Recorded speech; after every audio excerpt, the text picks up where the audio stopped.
안녕하세요. 자유튜브더 자윤입니다. 자, 요즘에 투자 시장에 여러 가지 이야기들이 많이 나오고 있습니다. 자, 그러면서 최근에 신문에서 레이 달리오의 이야기를 눈여겨봤는데요. 사실 이 레이 달리오의 이야기와 함께 우리나라 연기금, 한국투자공사 이런 데서도 비슷한 움직임을 보이고 있습니다. 자, 그렇다면은 이들이 왜 이런 이야기를 하고 있는지 여기에 대해서 한번 생각해보고 앞으로 우리가 어떻게 행동하면 좋을지 한번 생각해보는 거 중요할 것 같습니다. 자, 레이 달리오. 레이 달리오는 지난 2022년에 현금은 쓰레기다 이런 이야기를 했습니다. 그러면서 인플레이션 시기, 자, 금이 좋다 이런 이야기를 하기도 했는데요. 자, 그러면서 최근에 레이 달리오가 현금뿐만이 아니라 주식과 채권도 쓰레기다 이런 이야기를 했습니다. 자, 현금은 더 쓰레기고 주식과 채권도 쓰레기다. 그러면서 어떤 이야기를 했느냐, 부동산하고 미술품 투자하기에는 더없이 좋은 시기다 이런 이야기를 했고, 장기적으로 투자를 할 필요가 있다 이런 식으로 이야기를 했습니다. 자, 다시 말해서 금융자산보다는 이제는 실물자산에 투자를 해라. 물론 레이 달리오가 예전부터 금과 같은 실물자산을 좋아했던 건 사실인데, 자, 그러면서 현금은 쓰레기라고 했었지만 최근에는 주식과 채권까지 쓰레기라고 싸잡아서 이야기하고 있다는 점 우리가 눈여겨볼 필요가 있다고 생각이 됩니다. 자, 그러면은 레이 달리오만 이런 이야기를 하고 있는가? 그게 아니라는 거죠. 최근에 어떤 이야기들이 나오고 있는가?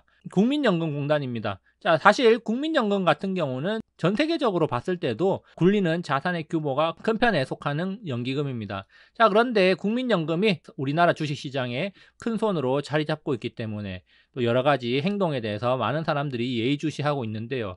자, 그런데 최근에 어떤 이야기들이 나오고 있는가? 바로 국민연금이 대체투자, 부동산 비중을 늘려야 된다 이런 이야기들이 계속해서 나오고 있습니다. 자, 그러면서 법적인 문제도 있고 더욱이 부동산 투자와 관련해서 인력을 충원하는데 문제가 있다. 자, 그래서 고급 인력을 더 충원을 해서 부동산 투자, 대체 투자 비중을 더 늘려야 된다 이런 이야기를 하고 있습니다.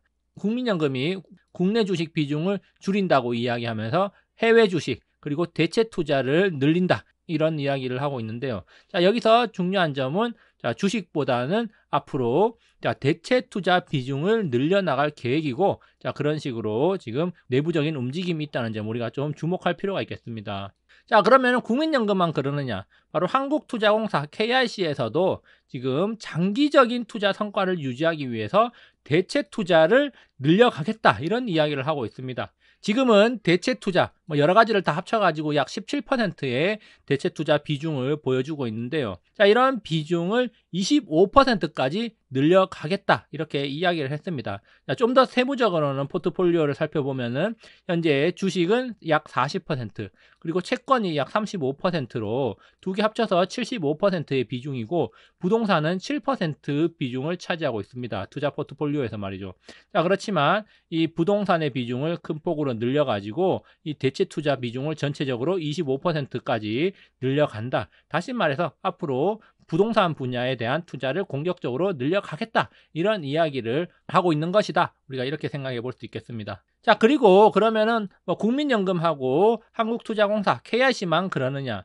자, 국내외의 주요 기관 투자자 대체 투자 비중을 살펴보면은 국민연금이 가장 낮은 편입니다. 자, 우리나라 사학연금도 굉장히 큰 손이죠. 자, 사학연금 그리고 공무원연금이 있는데, 자, 이 둘 연금 단체의 대체 투자 비중은 이미 20%를 넘어갔고 앞으로도 늘어날 가능성이 있고요. 자, 물론 이렇게 늘어날 가능성이 있다고 보는 이유는 캐나다 연기금 같은 경우에 대체 투자 비중이 무려 50%를 차지하고 있습니다. 자, 그러면서 전 세계적으로 지금 대체 투자 비중을 늘려가고 있다는 점. 자, 그동안 주식이 많이 올랐기 때문에 이 많이 오른 주식을 팔고 부동산 쪽으로 많이 넘어가고 있다. 물론 이제 대부분 상업용 부동산 쪽에 많이 치우쳐져 있긴 하지만 어쨌든 지금 부동산 쪽으로 자금이 많이 흘러 들어가고 있고 앞으로도 늘려가려는 추세다. 이렇게 우리가 좀 생각해 볼 필요가 있겠습니다. 자, 그러면서 우리나라에서도 어떤 변화가 일어나느냐? 자, 5월 31일 날 나온 뉴스 기사입니다. 자, 인플레 해지용으로 부동산 투자에 꽂힌 증권사와 자산운용사라는 말이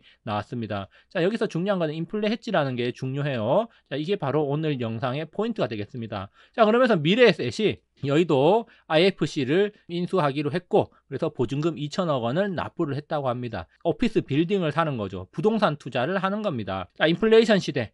국내 큰 손들이 리츠 투자를 확대하는 이유는 리츠 바로 뭡니까? 부동산 상품이죠. 어쨌든 이렇게 리츠 투자 확대를 하고 있는데 전부 뭐하고 연결된다? 인플레이션과 연결된다는 점을 우리가 꼭 기억을 해야 됩니다. 자, 그래서 지금 인플레 물결이 자산 시장을 덮치고 있다. 물론 인플레 물결이 자산 시장을 덮친 건 오늘 내일이 일이 아닙니다. 그러면서 이제 인플레이션이 굉장히 큰 화두로 2022년에 떠올랐죠.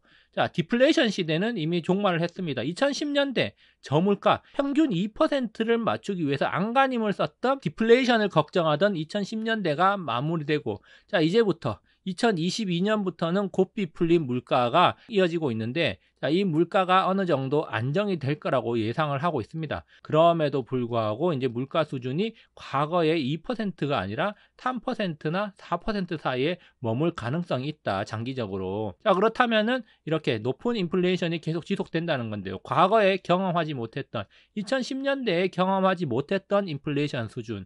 자, 그리고 2000년대에도 높은 인플레이션이었다고는 하지만 평균적으로 2에서 3% 수준이었죠. 자, 그것보다 높은 수준의 인플레이션 시대가 당분간 지속될 가능성이 있다.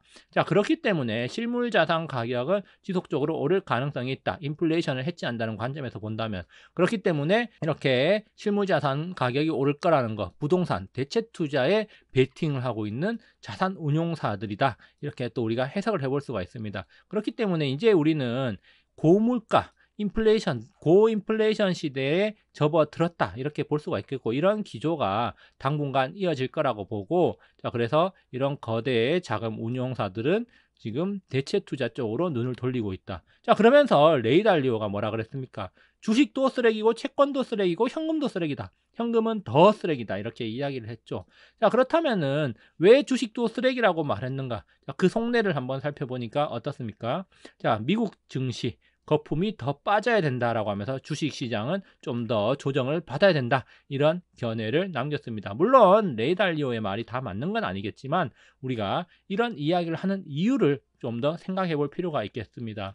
자, 그래서 과거보다 높은 인플레이션 수준의 고착화, 이 점을 우리가 생각해야 되고, 결국은 인플레이션 해지 전략을 써야 되는데 자산운용사, 증권사, 연기금과 같은 곳에서는 이 인플레이션을 해지하기 위한 수단으로 부동산 투자 쪽으로 눈을 많이 돌리고 있다. 그리고 비중, 포트폴리오에서 비중을 확대하려고 있다. 자, 이런 점을 우리가 좀 생각해야겠습니다. 인플레이션 시대, 돈은 여전히 쓰레기고 주식과 채권 등 금융자산의 거품 붕괴를 조심해야 된다. 물론 모든 주식들이 거품이 껴있는 건 아니죠. 그렇지만 여전히 경고의 목소리가 많이 나오고 있다는 점 우리가 좀 생각을 해야 될 필요가 있습니다.